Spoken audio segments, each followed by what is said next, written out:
Alves Penteado, who is from VW Financial Services. Please let's give him a warm hand of applause. Thank you.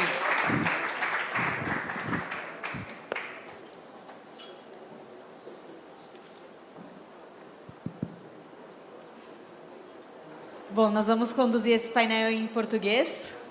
We will conduct this panel in Portuguese as we have two Brazilians here. So good afternoon, everyone. Thank you so much, World Climate Foundation, for the invitation. And it's a pleasure to be here contributing and sharing a little bit of the transition plan from Motiva, thinking about a low-carbon mobility. For those who do not know Motiva, Motiva is a mobility company from Brazil that works within the public-private partnership model. So we work with concessions. So we manage almost 5,000 kilometers of highways. We transport per day 3 million passengers in our trains and metros, and we also manage 20 airports. So Motiva is present in 3 states of Brazil and has almost 16,000 collaborators. As you may have heard and have seen, I'm not alone. I'm with Luís. So Luís, could you please present yourself? Thank you so much, Juliana. Good afternoon, everyone. It's an honor and pleasure to be here at COP30. A historic and important moment, not only for Brazil, but the world too, to talk about a relevant subject, which is the run for zero emissions. And bringing a focus to decarbonization of mobility, as mobility is at the center of this transition, the energy transition.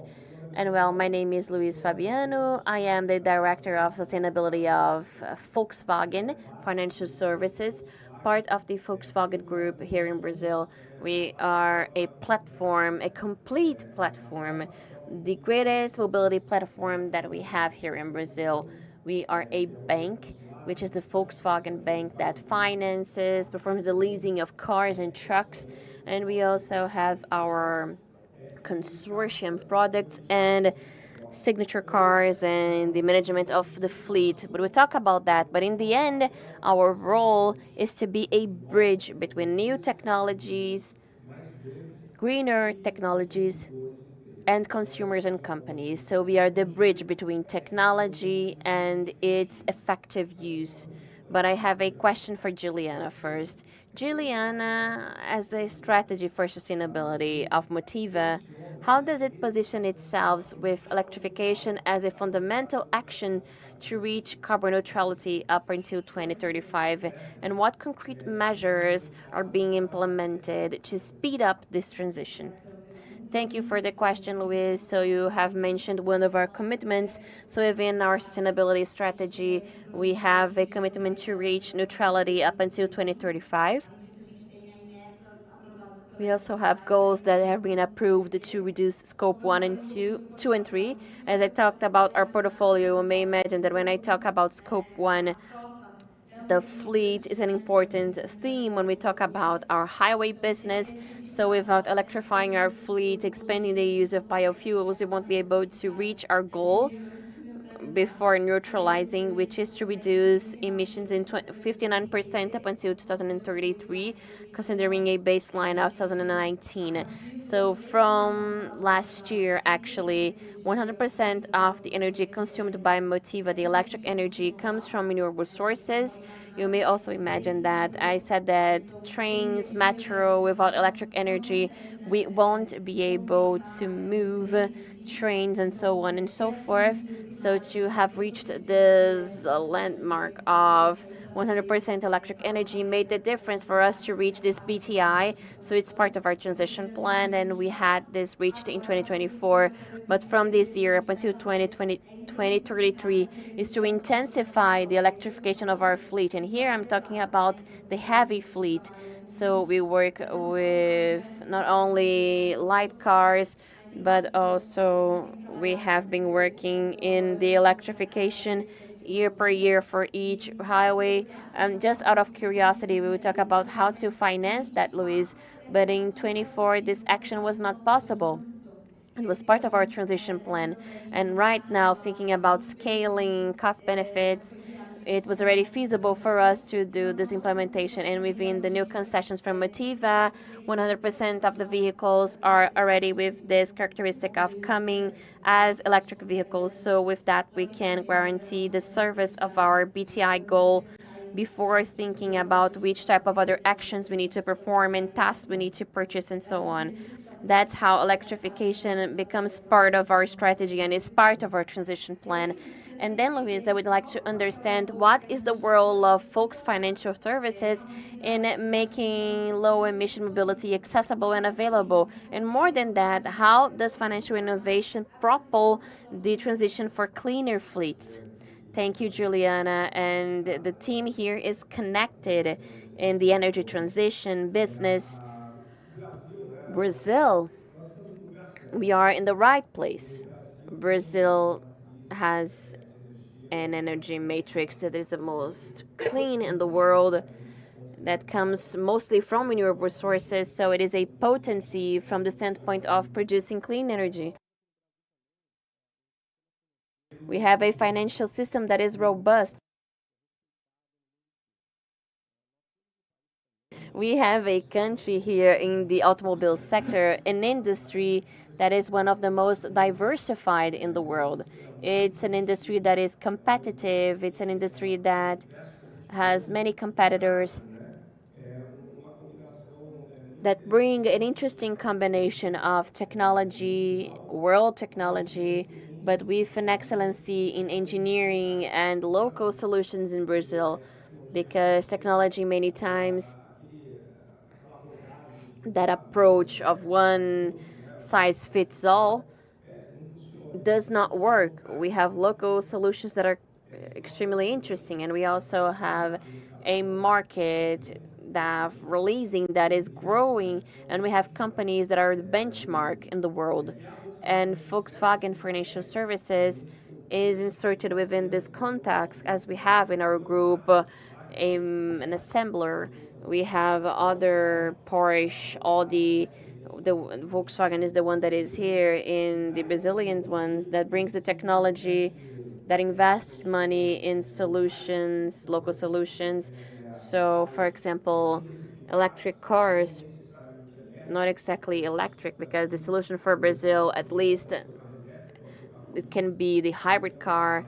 So, Volkswagen from the next year, every implemented model involved in Brazil will have an electrified version.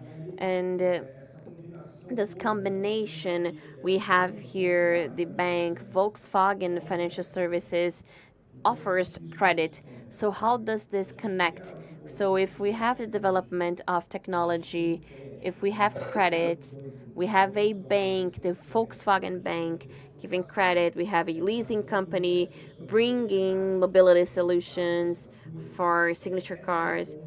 This is the bridge for you to scale new technologies and to have a cleaner mobility, as not necessarily this is the cleanest technology, but it's the cheapest one, or is it not the most known by consumers. So what credit does is to make it feasible, speed up and scale solutions that are cleaner, because credit is what will give trust to consumers, to companies, for them to adopt a new technology. We have nowadays, Juliana, a fleet in our leasing company, LLM Mobility. We have a fleet of 115,000 vehicles, 10,000 trucks, and vehicles and trucks that we have invested on, that have helped to speed up the renewal of the fleet and helped to bring vehicles that are more efficient from the energy standpoint and with a lower emission of pollutants. But I also have another question for you. So, according to the study of the Transport Coalition, what are the main opportunities and decarbonization for the sector, and how electrification interacts with these leverages to maximize impact? Thank you for the question. Well, for those who do not know, we have just launched a study that we called Transport Coalition. This study was then headed by Motiva It was actually a request. Those who challenged us was the current president of COP, Ambassador André Corrêa do Lago, that had this project in partnership with SEBEDIS, the Federal Confederation of Transports, with the Observatorium of Climate and SPUR. And heading this initiative, we were able to engage more than 120 entities in our sector, considering many transport modes. And the main objective of the study was to understand how this sector would be in terms of emission in 2050 and what are the main leverages to reduce these emissions. And the demand of the ambassador came aligned with there is no one better to contribute with that than the sector contributing to their own country. And the main conclusions that we reached was that three leverages can reduce 60% of the sector's emissions. For those who do not know, the transport sector is the second highest emitter of the country. It represents 11% of emissions in Brazil. So these leverages, which are they? The expansion of biofuels, expansion of the modes, the waterway, and the highway, and the expansion of electrification. So much like we have been doing this in Motiva, we also had the intention to expand, leverage this to the sector. And just exemplifying here, we have just established a new coalition that we are calling GE Duta. Duta is the main highway that connects Rio to Sao Paulo. It's a partnership with Volkswagen, and it's a means for us to influence the users of the highway. So we are going to create a corridor. We are calling it the corridor of recharge for electric vehicles, so that we can stimulate and bring this infrastructure for those who want to have a vehicle with the lowest emissions. So we have the light and heavy vehicles. And to wrap up, I will pass you a last question I would like to know. I'm talking about a study that involved many players. We have also presented to many ministries that were part of the construction of the climate plan, the Brazilian taxonomy. What political signs and partnerships for incentives will be more important for the next 5 years? And how do you see the financial sector, private, the government can work for this race for net zero? And how can we be winners of this race, aligning the mitigation and adaptation agenda? Thank you, Juliana. That is a race that has no winner or loser. There's just losers. We have a strong industry. We have a market of leasing that is innovative.